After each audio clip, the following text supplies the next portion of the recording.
and welcome to the Carbon Copy podcast with me, Isabelle Sparrow, and today's special guest host, Izzy Romilly from Possible. Thanks for having me. We're back with another episode of our series, Do Something Bigger, the podcast to accompany our year-long campaign, 25 Big Local Actions in 2025. Carbon Copy is a charity all about working together to take action for climate and nature, and importantly, doing so in a way that will make the biggest impact in the place where you live or work. Today's episode is called Walk and Cycle, but if that topic doesn't move you, yes, the puns have already started, then do come back next time when we'll be focusing on another big local action.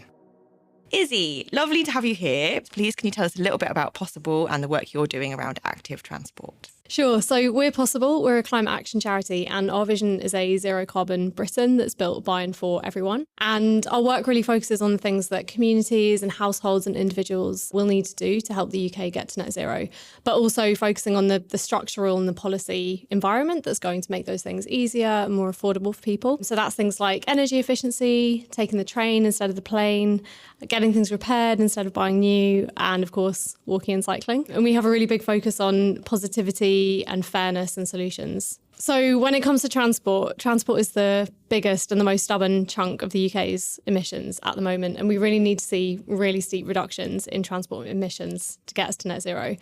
And despite all of the media circus and the culture wars, this is actually really positive stuff. So we're talking about less traffic, safer streets, cleaner air, healthier lives, lower transport costs, what's not to love. And there's massive public support for all of these things. Even people who drive want less traffic, which is why walking and cycling is so important. Yeah, absolutely. I mean, I don't think anyone loves traffic, but people do definitely love cars. And I guess that's the big mind shift that we need everyone to make is, you can't have lots of lovely cars if you don't have lots of lovely traffic. So...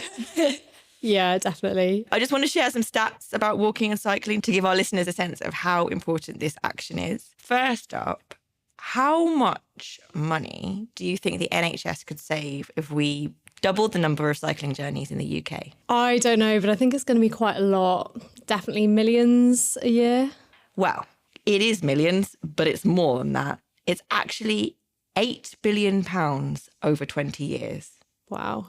It's so much money. But at the same time, I'm not really surprised to hear that. What's really interesting about the economic side of this is that right now our reliance on driving means that we're spending billions on propping up car dependency. We're still investing in it for the future, whether it's road collisions, whether it's air pollution, whether it's sedentary lifestyles. We're still thinking about spending billions on new road schemes like the Lower Thames Crossing or Hammersmith Bridge that only lead to more traffic in the long run. So I think it's so important to highlight that actually when we invest in walking and cycling, we're investing in the NHS and in the economy as well. So doubling cycling journeys in the UK would also save 1.7 million tonnes of emissions every year. So that's a really, really big action and something that, would make a huge, huge difference. You're involved with the London Cycling Campaign's Women's Network, which is partly what we spoke to our first guest about. Can you give us a little bit of background about the network before we hear more from Mariam? Sure. So the London Cycling Campaign's Women's Network was set up a few years ago. And London's a really interesting one because on the one hand, we've got well over 600 kilometres of cycle lanes in London now, which is great progress, even though it's still nowhere near enough. But across London as a whole, more than 2/3 of those journeys by bike are still being taken by men. And so we were really interested in finding out why. And we know there's obviously a much bigger picture of all of the different inequalities in transport. We know there's gender inequalities, but there's also inequalities when it comes to ethnicity, disability, income. So we know that different groups have different unique needs and perspectives when it comes to walking and cycling.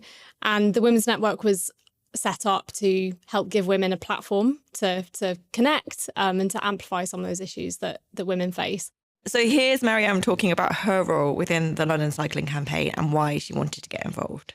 Yeah, I'm originally from the Netherlands and I moved to London in 2008. And obviously cycling was something I've always done. But when I was here, I kind of realized that it's not the same everywhere and that it's a whole different ballgame here in London specifically. I think it's the perception of cycling, which I found was very different, where in the Netherlands and in other European countries, it's more of an active travel tool and people just use it to get around. Here, it's really, or had at the time when I came here, still a lot of the sports kind of perception. It was seen as a sport. That's gotten a lot better over the years, but it's still kind of that people feel it's more sport than an active travel tool in many ways. It is also, in a way, slightly borough dependent on where you live and where you cycle, because it's a bit different in different areas of London.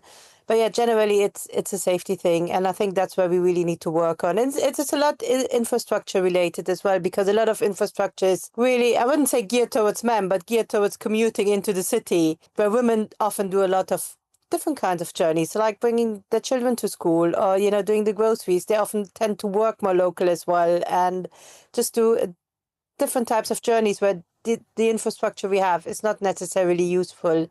Yeah, I think it's really interesting how cycling has been seen as a really exclusive thing. And, people have those worries about, I'm going to need an expensive bike, I'm going to need fancy kit and all of this equipment, and I'm going to be really unusual and people might think I'm a bit weird. And I think it's really nice that we're seeing that culture start to change. And I think also what Mariam was saying about being from the Netherlands is really interesting as well, because I think it just shows that culture does change, and actually the Netherlands didn't always have this reputation for being a cycling country, but it's because they invested in lots of different infrastructure and schemes, and now they have that global reputation for being like the global capital of cycling. So I think it just shows that when you invest in cycling, actually the culture can change. This was also something that came up when we chatted to Katie and Rosie, who are two volunteer bike bus leaders from grassroots cycling organisation Bike Worcester. Here's Katie with her thoughts. I started cycling in summer 2020. I was living in London and working during the pandemic in a school, and the safest way for me to travel to school at that point, because public transport didn't feel like an option, was to cycle. And so I was dragged to my bike by my husband, to be fair, incredibly reluctantly, and with an awful lot of fear and trepidation, to be honest. And embarrassingly, it wasn't actually a very long journey. It was about 7 kilometres, I discovered once I started doing it. And it helped that it was during the pandemic, because there was many fewer cars and less traffic. And some areas of where I was cycling in London had been closed to traffic at that point. So I was cycling every day to get to work, because that felt like a safe thing to do. And then shortly after that, we moved to Worcester, and the infrastructure and the setup of the city. Worcester is quite a small city. It really is ideally suited for walking, cycling, and in theory, public transport. But those networks and those links just aren't here. We live about 2 miles out from the city centre, and our choices of how to travel were so limited to essentially just the use of a car. And I was, frankly, really cross about the fact that I was being denied of any other choices. There weren't buses running. I didn't feel at that point safe necessarily on a bike. My children were young, so I couldn't walk, even if I decided to walk a couple of miles into the city centre, but that wasn't an option at that point. Yeah, I think it's so interesting what Casey's saying about how travel behaviour shifted during the pandemic. It just shows how quickly we can make a change when these kind of, bad external circumstances have kind of forced us to do that. But I think it just shows that we need to change the built environment. We need fewer cars on the roads to kickstart a kind of virtuous cycle of taking a little bit of public space away from private cars so that we can have safer space for walking and cycling. Do you know someone who loves a bit of cycling or walking? Perhaps they'd like to help more people get from A to B fossil-free. Well, if so, why not share this episode of the pod with them, or send them to Carbon Copy's website, where we've got loads of useful information and links to get the wheels in motion. Pun very much intended. Our next guest, Joe Durbidge, is someone you connected us with, Izzy, and has been involved in a really important campaign that you guys at Possible have been working on called Hot Wheels. Just before we hear from Joe, do you want to give us a rundown, or maybe that should be a pedal down, actually, about the campaign? Sure. So Hot Wheels is a research project and campaign that colleagues at Possible came up with. And it's basically all about better understanding the needs and experiences of couriers, especially on-demand on-demand food delivery workers. So if you're in pretty much any city in the UK, a lot of the cyclists that you're going to see out and about are people who are working for on-demand food delivery apps like Deliveroo, Just Eat, Uber Eats, etc. We worked with IWGB, the union, to basically better understand how couriers were experiencing the roads, what their transport choices were, what the issues they were facing on the roads were. And going forward, we want to use that to essentially advocate for safer streets. Great. So let's hear a bit more from Joe now. I work at the IWGB, which is a trade union that represents mostly kind of precarious workers, people on the kind of edge of formal employment. That includes a lot of gig economy workers. So I used to be a courier myself in the gig economy, bicycle courier, for about 4 years full-time, and then I did it part-time. But presently I work at the union doing research. One of the issues is what kind of obstacles are people that are working as delivery couriers, people that are working on their bikes and mopeds in cities, what obstacles do they face in transitioning to greener vehicles, effectively? There are a number. I mean, mainly they're financial, which is that people are working in very low paid conditions, in very sort of precarious conditions. And the gig economy is an industry which relies on workers paying for their own vehicles. That's what it is by definition. And so that is a huge obstacle to making a kind of climate transition, because people can't afford to make those decisions often. And there are certain obstacles, such as if they don't have the right range and people are being forced to work extremely long hours, which is very common in the gig economy.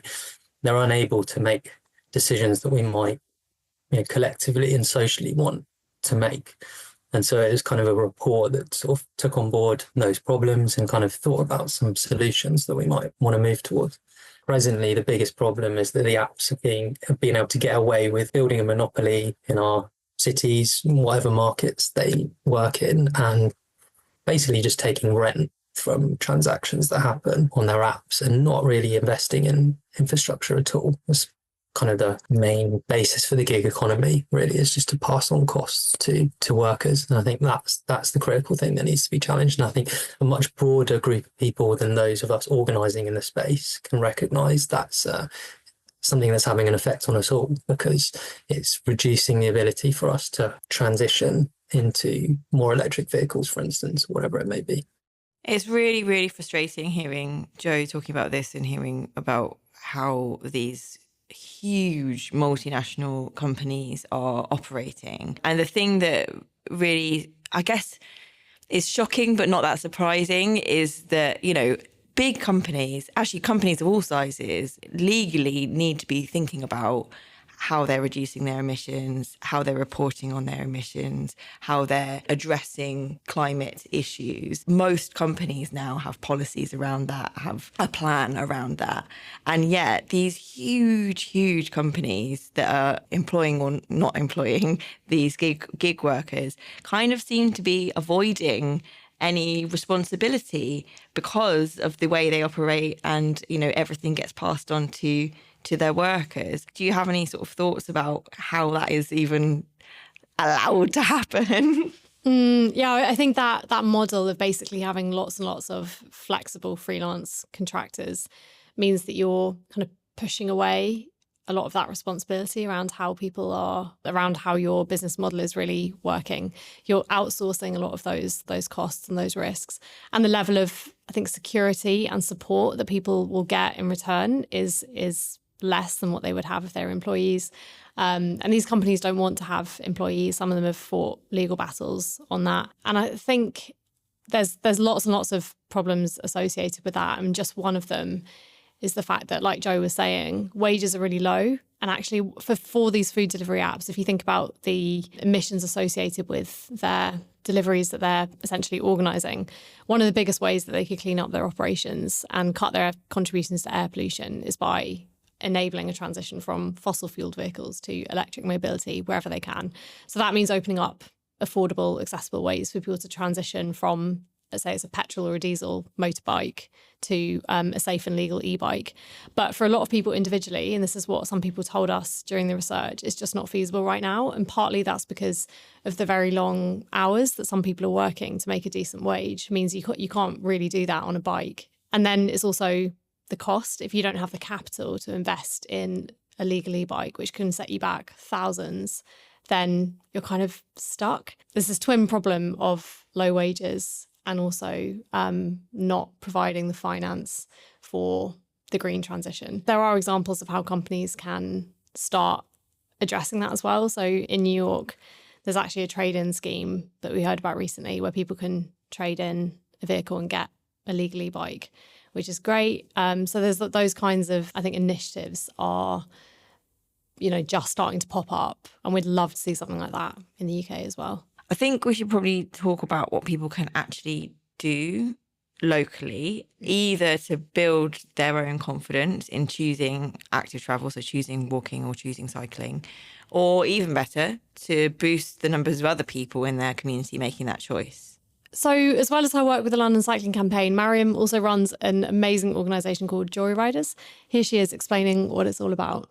Our main aim is really getting people to take up cycling as part of the daily transport. So that's really the aim, like the school run or, going to work, groceries, whatever. And we're really working with the communities that are the least likely to cycle, which are, in a way, women, but specifically women from ethnic minority communities. And I think overall within the cycle training community, we have 90 to 95% female uptake and the rest is male. To get the next generation cycling, we got to reach the mums and we got to reach the communities who are not likely to cycle because they often see cyclists and they just don't think it's something they could do. They come from communities where cycling just isn't a thing, or very often it isn't a thing for women. Additionally, they have worries that they can't cycle in the clothing they're wearing, or that they have to wear lycra and all sorts of other fears amongst it. But also it's still seen as something very middle class, which I don't think cycling is, because cycling is really a wonderful low-cost way of getting around, and often faster than public transport or the car. So we do a lot of outreach. We do a lot of very specific sessions for specific small groups of people, like certain communities who have language barriers. Whatever barriers are there, we help them to overcome those. So also things like, providing bikes, making sure there's enough bikes for people to use when they come, no limit to attendance. If they walk in and didn't sign up online, then that's also okay. So it's very relaxed, a very, welcoming and friendly environment, and that's really important. And we do learn to ride sessions, and then we do also social bike rides where they can discover the infrastructure and can actually see that, there are nice ways to cycle in London, and you don't have to take the main roads, which you would take in a bus or in a car. And that's part of it. So really showcasing how easily you can get around in London by making it fun with, having a couple of ride leaders on a ride and being with other women. So, kind of just having a good time. We always have coffee and cake, very important. Yeah, coffee and cake is super important. I feel like that should just be a fundamental part of every kind of initiative that there is. Is that real focus, isn't it, on repositioning cycling as a cheaper and easier choice, and again, rather than as a fitness thing. But I think one thing that really stood out to me about what Mariam said was about the kind of infrastructure that exists in London. JoyRiders has branches in other places as well, but it started in London, and there are some really good safe routes around London. There are cycle superhighways, there are off-road routes. The infrastructure is pretty good, but it's not like that everywhere in the UK, and it's definitely not the case in Worcester. So here's Katie and Rosie again speaking about how their initiative with the bike bus is helping.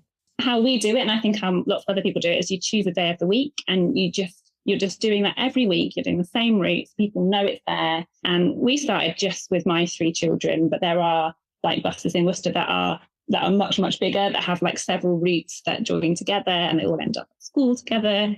We call them a bus, like a bike bus, because they often have several, because we have a dedicated route. So the route is planned and it starts at one place and ends at the school. And we have stops along the way often so that families can join at a place that is convenient to them. And we're really visible. So we've got lots of pink high-vis that people wear. We've got some big flags that go on the back of bikes. So we make a noise as we go. Like, we often have music playing. So there's, people can see that we're there and it's clear that it's a bike bus. when we started the very first one, it really was just myself and Rob, my husband, said on our school have a WhatsApp group for each class. And we said on the class WhatsApp group, we think it'd be a really great idea if the children could cycle together. What a great way to start the day. Who's in? And I'm forever grateful to the 3 other families who, to be honest, I felt like were doing it to support us at that time more than anything else. And they thought, yeah, that's novel. That sounds fun. My children would like that. And that very first bike burst, the children were in reception or preschool. So the very first one we ever did, they were tiny, tiny little dots on their bikes. It was lovely. And we did it once. And originally, Rob and I had said we do this once a month. And we did the first one and we thought, once a month is not enough. That was really fun. That felt really good. Like, it's such a buzz for the children to have that active start to the day. They were really proud of themselves. It was really sociable. We thought that's not enough. It's got to be every week. And we grew it from there, from the idea that it was going to happen every week. And as Rosie said, we go every single week. We always turn up for it. It doesn't matter what the weather goes through winter. It's always there. So we're trying to really become a fixed part of the school community so that people can dip in and dip out as they want to. I really love the bike bus because I think it's such a great example of people just taking it into their own hands. Like, yes, it should be so much safer to cycle. You should not have to be worrying about whether or not it's safe for your kids to cycle to school. But at the same time, in the meantime, while we wait for the streets to be safer, I love the idea that people can get together, take up space, get out in a group, have that kind of feeling of like safety in numbers. And just start the day, like what Katie and Rosie were saying. It sounds like a party. Like, it just sounds like so much fun. And for, kids to be able to have that time together and be active in the morning, I think it just sounds like they've turned something very daunting and very scary into something really, really fun and enjoyable that, lots of different families are benefiting from. So it's such a like feel good story, the bike bus. I think one of the things that we kind of keep coming back to is around, people's motivations for taking action. And we, as a climate charity, I think sometimes get a little bit bogged down with the idea that people are going to do things because they want to reduce carbon emissions or because they want to protect the environment. But actually, people's motivations are quite often more sort of about their specific needs than that. So it might be that they are struggling with money. It might be that they have health issues. It might be that they are really, really busy. I think a lot of it is about kind of understanding what is convenient, what is easier for people, and then how to show that the particular action that we want people to take is actually easier and more convenient for people. There's also something to be said, as with so many of these big local actions, for the co-benefits of a walking or cycling initiative. Katie and Rosie from Bike Worcester told us about this. I hadn't anticipated just how beautiful it was when children from different classes or different year groups were cycling together, parents getting to know each other that wouldn't have known each other anyway. And I think the community aspect of it was the really beautiful byproduct that I don't think we'd expected. Yeah, and I think also in having those conversations at school about bike bus and trying to encourage people to come and join has thrown up like what are the barriers to some families for cycling. So I've really found that at our school we have struggled to grow the bike bus. We've got about 5 families, which I'm really proud of, and they're really dedicated and they're there every week. But we have lots of families that don't own bikes, or the parents have never learned to ride, or they don't have space to store a bike. Or there's just that perception of the danger. And so I think it's really good that as the wider work of Bike Worcester is trying to tackle some of those issues as well. So we've got the Bike for Cycling project, which has, I'm sure, provided plenty of bikes to children that have been able to join bike buses, because we've got a really good working bike for them, or we've found a bike for their parents. So I think it's been really good in that way as well, just like deepen connections in the schools and really get to the bottom of why people don't feel that they can cycle, and then try and address some of those challenges. It's really interesting to hear about the different reasons preventing people from taking up cycling, and it's great to hear about how Bike Worcester are breaking some of those barriers down. Mariam also had some great advice for people who wanted to build their confidence in cycling and didn't know where to start. Regardless of where you live, look up your local authority and look up what is available, because often it's on local authorities' websites, not the first place you would to look.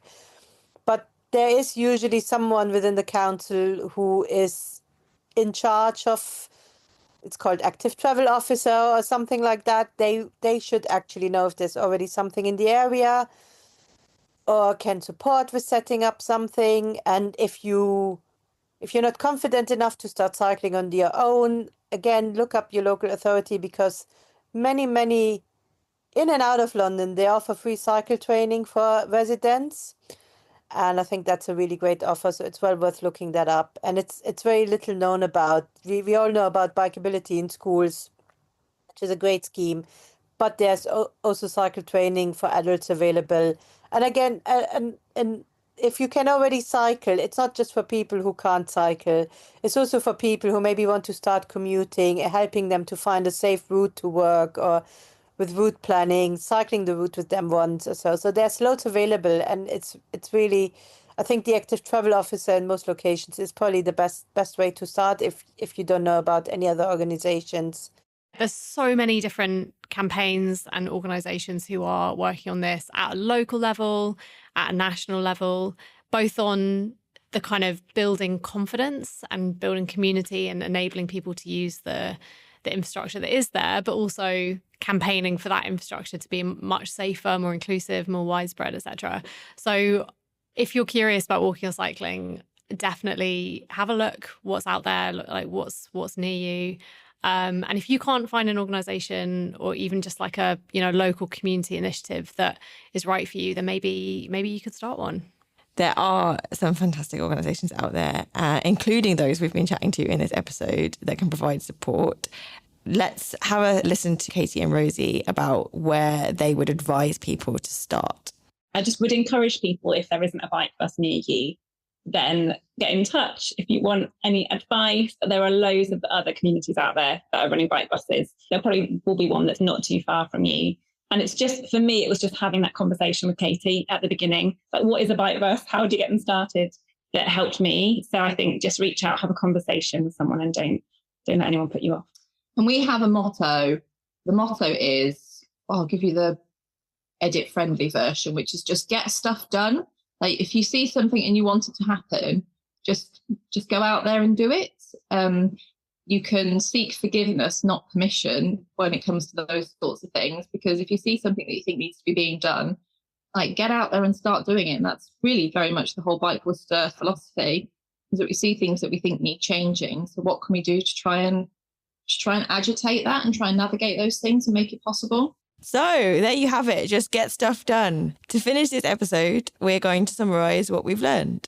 I think what I'm really taking away is just that the massive focus on all the positive sides of walking and cycling that aren't even necessarily related to climate change. So even if you're just looking to enjoy your day-to-day journey a bit more, switch up your commute, spend a bit more time with your kids, whatever it might be, walking or cycling could be one way of doing that. And I think I also feel like there is, again, just so much potential. There's a lot of public support in a lot of places for more walking and cycling. So I think we just need to see the political will to match that as well.